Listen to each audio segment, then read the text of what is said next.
Hello and welcome back to The Chirp, a podcast by Pigeon Loans. You're all very welcome. Cameron Laird here with our first episode of 2022. I'm very excited for this year, partly to see maybe the world open up once again, but mainly to bring you more episodes and guests and more interesting stories to make those awkward tales of loans between loved ones a little bit more accessible and a little bit less taboo. Had a great conversation this week with a fascinating gentleman called Josh Barker, who runs City Innovation Labs, a tech company that builds custom software for other companies. And Josh had some great stories about his own experience with personal loans, how it has always seemed to run smoothly enough for him based on his great family and their strong values, and how those values have transferred as well into his own working family in his own company, City Innovation Labs. And Josh talks about the aspects of a big move to a big city with a big career change as well. And obviously that can have financial implications, some positive, some negative. But he gives a very honest, refreshing take on his journey up until this point. So hope you all enjoy, and let's dive in. Cool. Listen, Josh, thank you so much for joining me in The Chirp. You are our first episode of 2022, which is most prestigious. No, I'm only joking, but it's great to have you on. I know you're obviously flat out before year end. But yeah, I'd love to kind of get to know your story. I was checking out your LinkedIn, and I was very impressed with, your previous roles and all that you've done in the past leading up to City Innovation Lab. So would you mind taking it away and giving us a little bit of a brief rundown of your journey up until this moment? Yeah, sure. So, my background is mostly in engineering. So, I was a software engineer, classically trained, and I started programming when I was 14 on my parents' Atari. So, creating larger size asteroids and smaller size asteroids and all sorts of those things for those that know asteroids. So, but yeah, as an engineer, grew up in that space. So, I can speak the development lingo, and eventually, where that brought me was. Mm-hmm.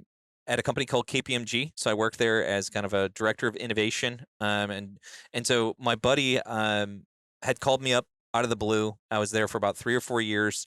He had moved to Silicon Valley a year prior, called me up and said, "Hey, Josh, um, I was out to breakfast with this accredited investor. I had no idea he had money. And he just, I just pitched him on this idea and he just wrote me a $150,000 check. He's like, I would love for you to leave your job and come with me." And I was like, "Well, I know that sounds like a lot of money. It's not actually a lot of money, but I will help you learn how to use Yeah, it in the best way possible and so cool. in the next couple months, I helped him figure out how to use it. And then he called me back up. I thought we were just going to talk about the project. And it was about 3 months in. And so he's like, "You know what? I just raised over 1 million in seed funding. Is that enough?" And I was like, "Okay, now we can actually talk about me leaving my stable job at KPMG, moving over Mm, to this startup." So that's what I did. I moved over to Silicon Valley for about 3 years, telecommuted over there and went, flew out there for a week or two at a time, would fly back and learned a lot out there. So I'd been, as I had mentioned, as an engineer, I'd been classically trained. The way I like to describe it is classically trained on how to build the thing right. So you pop open the hood okay. and you can make it run really, really fast. But out in Silicon Valley, I was taught not how to build the thing right, but how to build the right thing. And that's a huge difference, right? Is like Mm, one is you pop open the hood and you can make it run quick and efficient. And the other one is, well, who cares if you make it run quick and efficient if no one wants to buy it? So that's where, my career kind of took a shift of learning about lean startup. How do you find the right product market fit? How do you build things that people actually care about? And so, yeah. for us, the next 3 years, I was out in the valley, and that eventually morphed into out of the 3 years learning, working with people from Google Ventures and people working from Y Combinator, learning all these really smart people. Um, that eventually led into City Innovations, where I started a firm, City Innovations, and so what we do is we help people, build the right thing. That's what I like to say is, because there's a Hmm. difference between building the thing right and building the right thing. So how can we help organizations build the right thing? So we work with entrepreneurs and intrapreneurs on how do you build that right thing, and it's much harder than you think because if you take just Airbnb as an example, you can't. A lot of custom software development firms will just build it and they'll say, "Here's the keys, go run with it." And if you go and build Airbnb.com, then, if it's a two-sided marketplace like Airbnb, you could build it but what's the value in it if there's no properties? Like why would you use it, right? So there's Yeah. something missing, and that's what we help companies do is find that something missing. So So you're really kind of you're doing a deep dive on the story of kind of a company and a product, because you can't leave any stones unturned. Would that be kind of a fair assessment? yeah, I mean, if you simplify it to that level, yeah, I mean, that's right. I mean, we help companies go through a lot of, Airbnb started with spreadsheets and they rented out their own apartment, Mm, and that's the part no one sees, right? Is they started out yeah. very scrappy and they grinded to get where they're at, and so what people don't realize is, months into starting Airbnb, they were running the whole company off of spreadsheets and renting out other people's apartments on Craigslist. They had no Airbnb.com. And so that's the Yeah. part that people miss is they just don't understand the origin stories of how did they get to where they're at. And that's what we call that space is 0 to 1. And so we focus on that 0 to 1 space of before there's a story of have you visited airbnb.com? We help, fill in the blank company. Have you ever visited, we help the kind of the pre-story, the background story, so to speak. So, Yeah, cool. Very yep. interesting. And what was it like moving to Silicon Valley initially? Was it a big change for you? Was it very exciting? What were your kind of initial It impressions? was it was a huge change. Yeah, exactly. So in moving out of the Midwest, which is traditionally very conservative, Midwest is, and so moving to Silicon Valley was a big difference. I mean, there's huge differences between the two areas of risk appetite, right? So you've got people that, especially in the startup space, so in Yeah. Midwest, going out to breakfast and having someone write $150,000 check, that just doesn't happen. So people just Hmm. don't invest that early on. So going out to the valley and having those kinds of people that are willing to take a risk on a really good idea, there's a lot more of that appetite, a lot more innovation, and that's what it fuels, right? Mm, Is being able, taking more risks is equivalent to, the outcome of that is usually more innovation. So, yeah. yeah, I mean, that's probably one of the biggest key differences. I mean, there's a lot of other differences of people and that come out of that, but that's probably the underlying key difference that I saw. And in kind of your migrating there and starting your new life, any kind of tales where you thought kind of even working relationships or even you with your friends that were somewhat affected by money and lending, like what was your, I imagine you were kind of in a financially stable position, you know from your nice job at KPMG. So what was it like going out there? Any kind of stories where things were affected? Oh yeah, yeah, I can tell you all sorts, and then you know, it's a great assumption to say that I was very financially stable and I had no money problems. And right, I think Excuse my assumption. no, no, you're good. I mean, I think that's the whole purpose of this, though, right? Is the whole purpose of you on Pigeon Loans is breaking down a lot of those a lot of those barriers of people being open and honest with like, I can be real with like how things happen. I mean, because the origin Yeah, story of please do. how City Innovations started is not something I talk about a lot. I don't think entrepreneurs do. I don't think enough focus. The analogy I give is like, and I like to see is you've seen those motivational posters where you're like, I don't know, they're like, perseverance, and it's like a guy climbing a mountain or something. Like, well, one of them is like that I've seen that I really resonate with is like failure, and so or success. That's probably better. It's a Hmm. success, and then it's a picture of this iceberg, and underneath the water is the failure, and all people see is the top of the iceberg, right? So it's Yeah, like, the tip. Yeah. so that's the thing is like you looked at my resume and you started out with like, oh, it's a really impressive resume. And it's like, but I mean, there was tons of failures to get to that point. And so Yeah. going back to your question of like, uh, what was that process and what did it look like? I remember when, I left KPMG, and one of the things that I was, very I had a very cushy job and I said, I know I'm going to have to make sacrifices. And as I moved over, one of the things that I looked to do was to see if I could maintain the same lifestyle.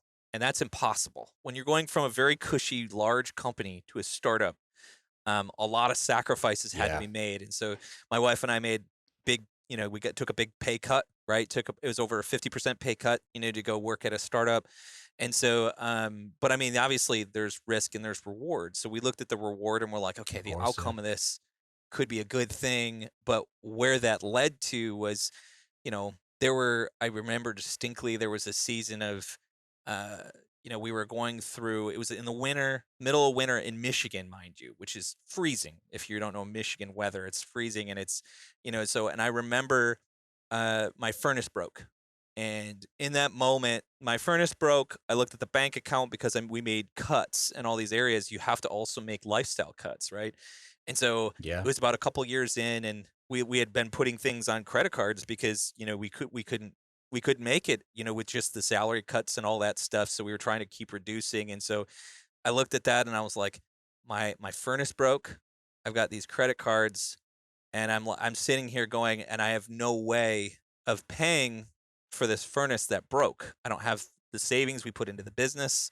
And so Hmm. I'm sitting here over leveraged as an entrepreneur, and this is a story that people don't tell with entrepreneurs, right? Yeah. And so you Mm. look at it and you go, what am I going to do? And I literally was on my knees like praying. I'm like sitting here going, I don't know what I'm going to do. And so it ended up being, the next day, my brother took me out to breakfast and he's like, "What do you need?" And I was like, Honestly, man, I don't know what I need. I just need you to pray for me." And he's like, "How about Yeah. I just give you 5 grand? I'll loan it to you." Right. And so this Nice. is where, Pigeon Loans comes in because I mean, those early stories of even entrepreneurs like myself who you look at it and you go, Matt, you could say I'm successful, you could say I'm mediocre, you could say whatever you say is like, or whatever it appears I am, like it's really different, a different story underneath for almost anyone. That's Yeah. true, right? So, and that's where I think, tearing down those walls with pigeon loans and being able to have those stories be more normalized and having it be like, hey, this happens all across the world. These loans from, Yeah. your brother or your father, and even rewind previous to that. I mean, my family is very, I remember when my mom, you know, we were in a situation where my parents were very financially strapped, and my brother and I had jobs, and we were living at home, and we had really no financial obligations. We did the same thing with my parents, right? Is being able to loan Yeah. them money as they needed it. And so the thing that I love about pigeon loans as a concept, because I, got to talk to you guys a lot about things. We actually work with you guys on a few different things. And I love the fact that I had to create my own mechanism for keeping track of, my dad really wanted to make it a loan, right? And so did I, with my brother is like, we really wanted to make it a loan. We want to pay it back. Right. And so Yeah. for us, it's like, how do we keep track of the amount of money that we're loaning and the terms and all of those different things? And so we had a very janky spreadsheet mechanism of, I'd have to remember, and I have to remind. And so both with my brother and my dad and me receiving money and, paying my brother back, and me with my father where he'd pay me back. So it just ended up being into a mess. Right. So, and it's like, Yeah. it was very difficult to keep track of. So, um, I admire a lot of what you guys are doing at Pigeon Loans because it's so needed in the area of, all of this is happening behind the scenes, but bringing it to the forefront and saying, hey, we want to invest some time and energy into helping these people. Absolutely. Great stories. Yeah. A couple of questions on that. I suppose, having that conversation with your brother, it's not the first kind of, positive story that we've heard on this show about, family members giving dig outs, or, siblings looking after each other. Definitely brotherly love has definitely featured on the chart before. Um, that's kind of the sign to me now of a good family that have good kind of financial values as well. Obviously not just you and your bro, but your parents as well. Why do you think that that's the case, and why do you think for other people it wouldn't be the case? Have you kind of any examples, or you know yeah, I suppose examples of how you were raised and why that kind of ethos exists within your family personally? Yeah, it's a good question. And for us, I mean, it really boils down to, I think, priorities, right? Is someone Hmm. told me that if you look at someone's, you know, resources. And so resources, if you break that down, is time, is money, right? If you look at their resources and you go, where if you created a pie chart, is the majority of that money going? Or where is the majority of that time going? And if you were to break that apart, Mhm.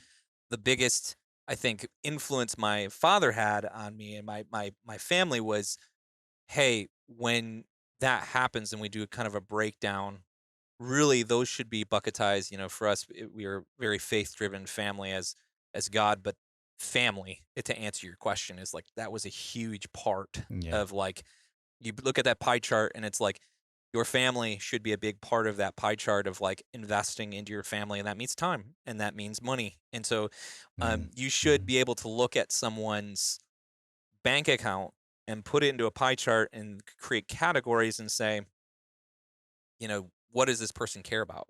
And that tells a lot about a person, right? And so for me, I think that was super influential in that process to know that caring about other people and caring about my family and caring about even friends, right? Of what does my pie chart look like? And I think for me, that's the thing that Yeah. I look at is I go, how are my resources being? If someone took a insight into my calendar, or someone in Pigeon Loan's case took a look at my pocketbook and took a look at my bank account, am I being what I would call a good steward of that money? Am I putting that to good use? And so for me, I think Yeah. that's having more of those conversations, and I think it really starts at the family values, per I think you were implying is like for me, it really started there of like having that instilled from a really young age of, you know, these are really important things as family.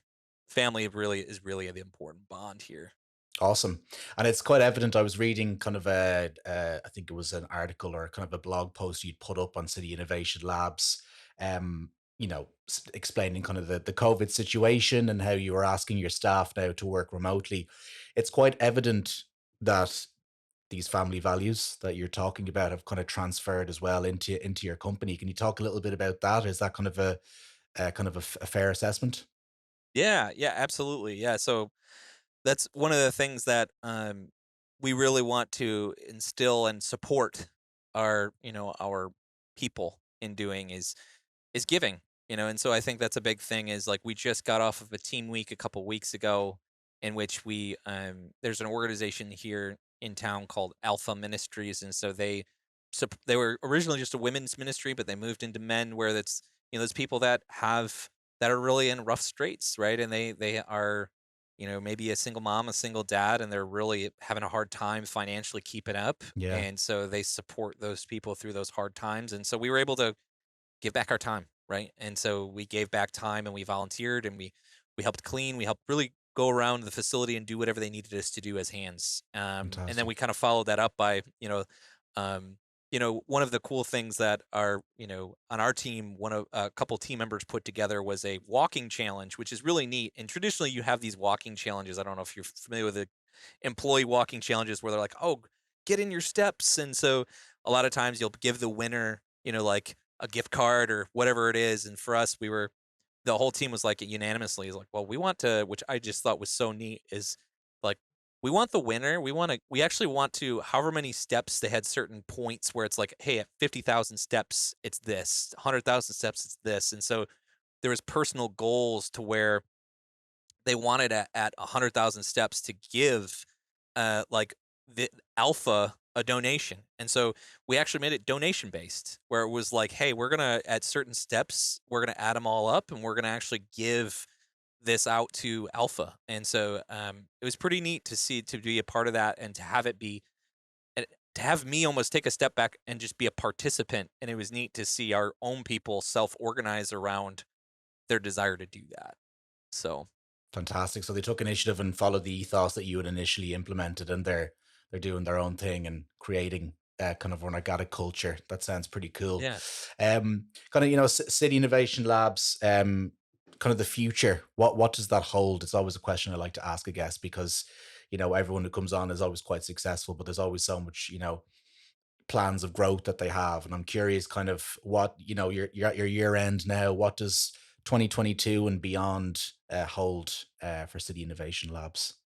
Yeah, that's a good question. I think that for us, we want to, we've always wanted to grow, what we started with as this semblance of values, right? Of having this core values. And so for us, what's important, we've had discussions of growth. As entrepreneurs, you always have this discussions of like, well, how big do you want to grow? Right. So it's a lot of people Yeah. say, well, I want to just grow as big as you can, and it's um I appreciate their heart, but like for us is like for me, it's looking at it and saying, well, sometimes there's, I've experienced this too, is like there's too fast of growth. And when that happens, what's really difficult is to keep the ethos, like as you said, Cameron, it's like to keep that same values intact if you grow so fast. So for us, it's like we're Yeah. really constant. It's tough. It's a tough thing It's to tough.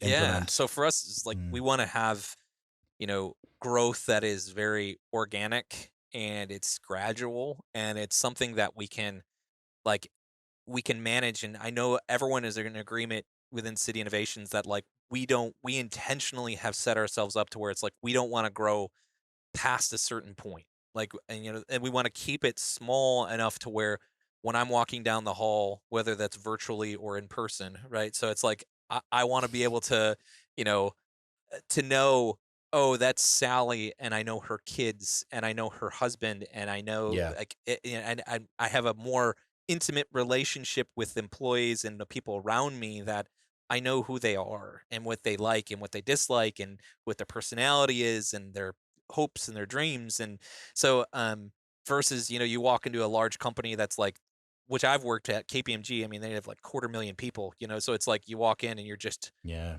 a really small, tiny speck of dust in a huge organization. And so for me, I Yeah. want to build something that people feel like they contribute and they matter. That they matter, and we're building things that matter to the world too. And that's our biggest thing is for us. We want to not only build the right thing, but build things that matter, to the world.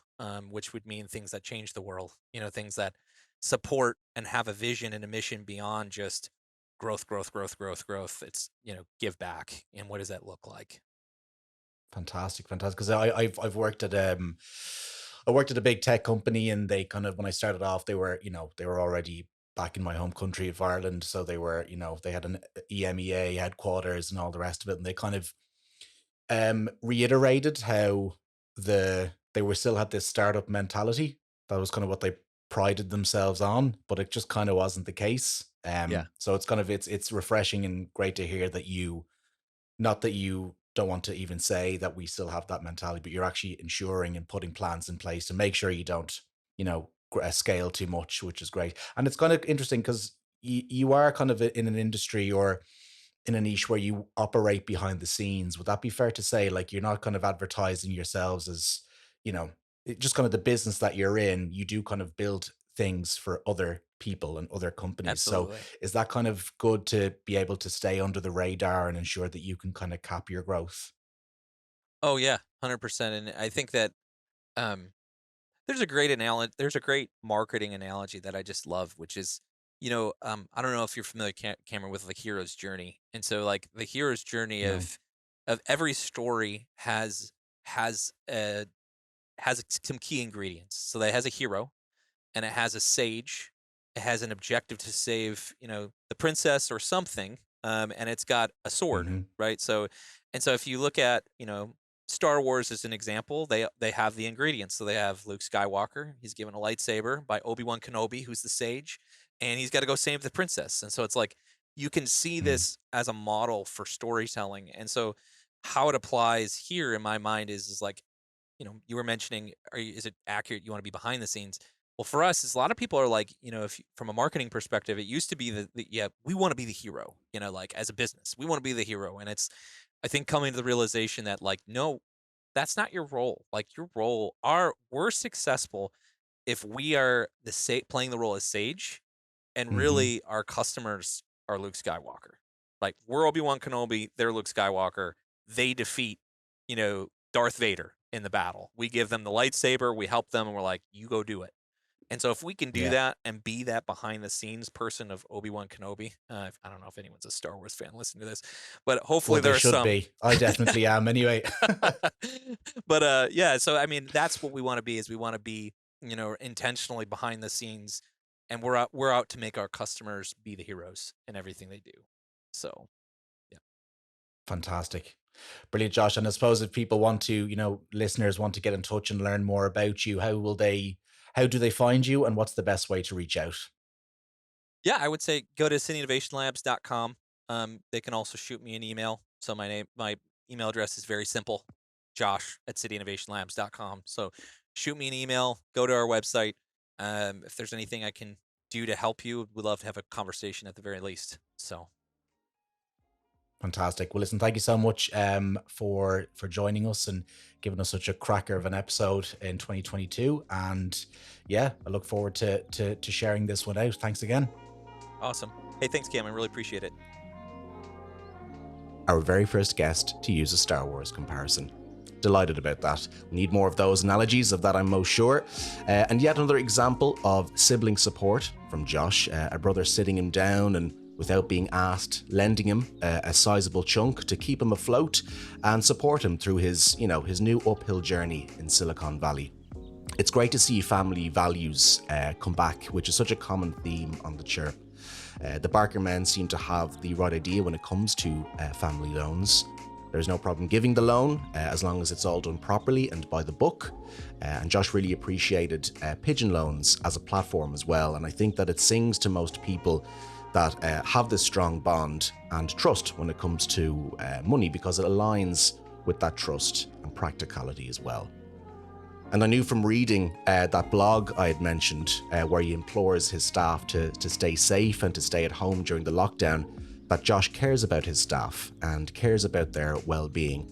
And when you come from a good family with good values, it transfers to others when you yourself grow up.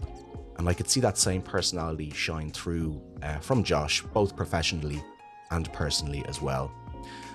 One final takeaway as well is, while this chat with Josh was largely positive, he did say how speaking about your losses and your bad times is hugely important for an individual, for a business. It is important for entrepreneurship in general. And that is why this podcast is so important as well. To quote Rocky Balboa, life ain't all sunshine and rainbows. And I feel it is imperative for the success of a business, for the betterment of an individual living one's life, that we chat about our losses and we chat about our struggles, because it makes all the good times and the successful stories that we have all the more powerful and relatable as well. So that's all for today, everyone. Be sure to get in touch should you have any questions or want to maybe come on the show and chat about your own stories of lending or money. Until mid-January, I hope you all have an awesome start to your new year, and we shall see you again in 2 weeks. Take care.